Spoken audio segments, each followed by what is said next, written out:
Nós vamos ter a participação O papo do doutor agora é Júnior saúde. Desuani.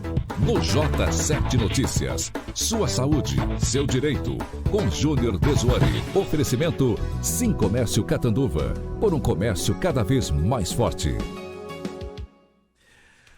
Já está aqui conosco o doutor Júnior, o advogado doutor Júnior Desuani, e ele assistiu aqui a entrevista com a doutora Thaís, né? Novidade para você, Desuani, sobre o atendimento domiciliar? Sim, meu bom dia, Marcão. Bom dia, dia. Zé. Bom dia, nossos queridos amigos do J7. Não, sem dúvida, é uma novidade e eu fico contente. Novidade boa, né? Boa, né? Que uma profissional no início de carreira, como é o caso da doutora Thaís, já se dispõe a isso, né? Atendendo as famílias, que realmente é uma grande facilidade e tem, sem dúvida, uma interação maior com a família, com a criança, porque ela está no ambiente da criança, né? Tomara que isso seja uma constante aí, não só na área pediátrica, né? Como estava discutindo a questão dos idosos, seria muito interessante, porque o deslocamento até o consultório sempre mobiliza não só aquela pessoa que vai ser atendida, mas como todos os familiares, né? Acho muito interessante. Não na época como recém-nascido, né? Porque a mãe ainda está na fase do período de maternidade, né? Isso, mas depois, né? Normalmente, acho que 99% das mães trabalham, né? Sim, não tem então, dúvida. Às vezes a criança está com a avó, com a babá, enfim, e aí esse atendimento facilita demais, né? Com certeza. Doutor Júnior Desuani, o tema de hoje do Sua Saúde e Seu Direito. Olha, nós temos assim, o que estava programado a gente tem sempre que adaptar, porque os acontecimentos na área da saúde têm sido tão intensos, né? Intensos e assim, imediato, né? Assim, muda de uma hora para outra que você nem... Exato. E inusitados, né? É muito dinâmico a questão. O direito é muito dinâmico e o da área da saúde, então, por não ser uma matéria exata, né? Como eu disse, somos indivíduos e cada um com a sua necessidade. Trazendo aqui um fato que ocorreu em Rio Preto, de uma mãe que está sendo, não acusada, né, mas vai ter que ainda responder por falsidade ideológica. A filha dela com dores, ela levou no atendimento no hospital, foi medicada e voltou para casa. No dia seguinte as dores continuavam, ela levou num outro hospital até um atendimento particular, da mesma foi medicada, retornou e as dores continuavam, ainda muito forte. Ela se dirigiu ao Hospital da Criança de Rio Preto e no momento que ela apresentou a criança, ela deu os dados da sobrinha do plano, porque ela não tinha plano de saúde. Então ela apresentou os dados da sobrinha para ter o atendimento. E a filha fez os exames, diagnosticou um caso de apendicite. A menina foi internada e passou pela cirurgia de urgência e emergência e depois... Eu não sei o que está acontecendo aqui, mas... uma pequena interferência. Passando um vento aqui, não sei. Vamos tentar o outro microfone aqui, por favor. O ao vivo é bom demais, né? Vai lá, Júnior, agora. Ok? Aí, ok. Vamos lá. Pronto, já então, ela consertou. Se tratar do caso de urgência e emergência, o hospital acolheu com os dados que ela passou. Ela falou que não tinha os dados no momento da criança. A criança passou pelo procedimento cirúrgico, está tudo bem. Só que depois do pós-operatório, o hospital desconfiou do procedimento, que a mãe disse que não tinha os documentos da criança, e chamou a polícia e ela acabou confessando que ela usou os dados da sobrinha para que fosse... Para usar o benefício do plano de saúde. Exato. Aí ontem, inclusive, nós discutimos isso, discuti com um professor da pós-graduação a respeito desse caso, porque, como eu disse, dentro é inusitado, né? Então, ficou alguns questionamentos, porque tem um aspecto aí, não só da questão do direito da saúde, né?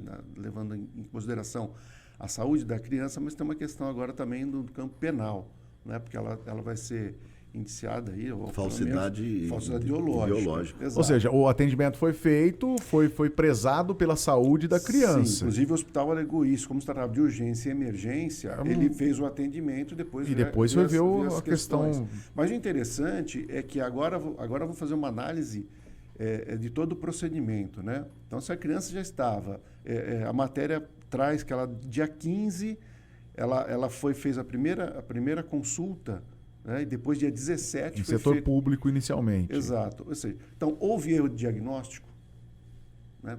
Se a mãe tivesse ainda acolhido a recomendação inicial de ter apenas dado remédio e aguardado, será que essa criança ficou de risco de morte? Então, todos esses aspectos devem ser analisados agora. Porque... O que a criança tinha em si não foi revelado, não foi publicado. Qual era o problema da criança? Não, apêndice. É apêndice. Foi feita a cirurgia. Foi feita a cirurgia, tá. Então, a gente, como um caso de apendicite, que quando não diagnosticada, ela evolui muito rapidamente e chega até o caso de óbito, né? Nesse caso, o hospital pode penalizar... O profissional? O titular do plano de saúde? Tá. Não, aí vai ser apurado, mas se ele não teve participação, se ela usou o nome apenas... Mas provavelmente o hospital vai querer receber da paciente. Então, isso tudo agora que vai desenvolver... Bom, virou um caso jurídico, né? Virou, exatamente, como a gente tem... Vai ser. Mas são questão de análises distintas, né? Tem a questão penal, né? que ela vai responder na área penal, e a questão do plano, evidentemente, ele prestou um serviço, né? Ele cumpriu com a obrigação dele, julgando que em se tratar de urgência e emergência, julgando que aquela criança é aquela que foi passada, eles não iam questionar. Aí entra aqueles pontos que, depois que uma tragédia acontece eles vão tentar acertar. Né? Então, o hospital fez ao contrário. Porque aí pode vir também a solicitação de atendimento pelo SUS. Exato. Ou, no caso particular, né, o hospital vai brigar. Mas aqui, Marcão, aconteceu aquilo que a gente discutiria aqui, no caso, se a criança tivesse... infelizmente chegado a óbito.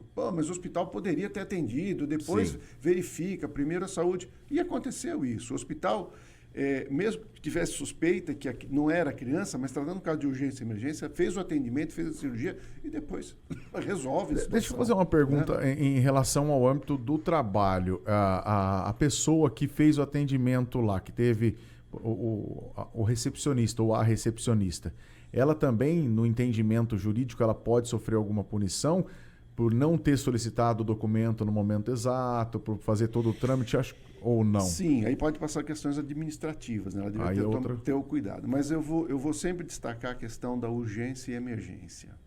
Não tem, o instinto é ajudar. Exato, e o necessário né? Exato. Se a gente partir para a análise penal da questão da necessidade de urgência, né? Que ao meu ver, é caracterizada por isso, estado de necessidade, na verdade, né? Justifica a conduta de todos os envolvidos, né? Então, a mãe, nesse caso, depois de ter passado já 2 dias com essa criança, imagina 2 dias com uma criança de 10 anos, reclamando de dores, sendo medicada e não resolve, ela se viu num estado de necessidade. Ela falou, vou fazer alguma coisa. Até desespero, né? Exatamente. Então, mas também não justifica o... né? Do campo penal justifica. Justifica. É uma excludente, né? É uma excludente. Talvez o maior erro, quem sou eu para falar, mas talvez o maior erro está lá nos primeiros atendimentos. É exatamente isso que deve ser analisado nesse caso, porque o diagnóstico não detectou isso logo de início. Houve um erro de diagnóstico, ou o procedimento, ou era possível não diagnosticar isso, né? Enfim, isso tudo tem que ser apurado, mas são coisas que correm de maneira distintas, paralelas, né? Mas então, com certeza, esse hospital e o próprio plano vai rever os seus procedimentos administrativos no atendimento. Mas imagina, uma mãe chega com uma criança com dor, relatando que já faz mais de 2 dias, e pergunta qual é o nome da criança. Estou sem os documentos, é um caso de emergência, mas o nome dela é tal. Ela entrou no sistema, viu que existe aquela criança, provavelmente compatível à idade, né? Então, primeiro o atendimento, primeiro a questão de saúde, depois vê as questões burocráticas, e é o que aconteceu. Então, mas graças a Deus a menina... Exato, exatamente. E no caso o plano, aí é que eu queria perguntar também a respeito disso, e se caso o plano notasse antes do procedimento que não era a criança, eles poderiam falar, não vou fazer? Não. Não poderiam, teriam que fazer de qualquer maneira a questão de urgência. Não pode negar atendimento, não pode ser feito a negativa. Então isenta mais ainda, né? Vamos dizer assim, um caso, a peculiaridade do caso vai chegar à conclusão de que, dentro da questão penal, de que não houve uma excludente de licitude ou de culpabilidade. E também são questões mais da área penal, que não é a minha área, né? Mas dentro da questão da saúde, chegando naquela situação, detectada urgência e emergência, ele não pode negar, né? De maneira nenhuma. Depois aí verifica qual é o procedimento, até mesmo porque, em último caso, você pode carregar todo esse procedimento para o SUS. E lembrando que é um direito do cidadão, dever do Estado. Mas é interessante que é um caso que nós podemos estar discutindo aqui, outro tipo de procedimento, mas graças a Deus as coisas correram como deveriam. Ainda bem. Daqui para frente a coisa vai se arrastar no campo jurídico. Sim, mas aí é detalhes.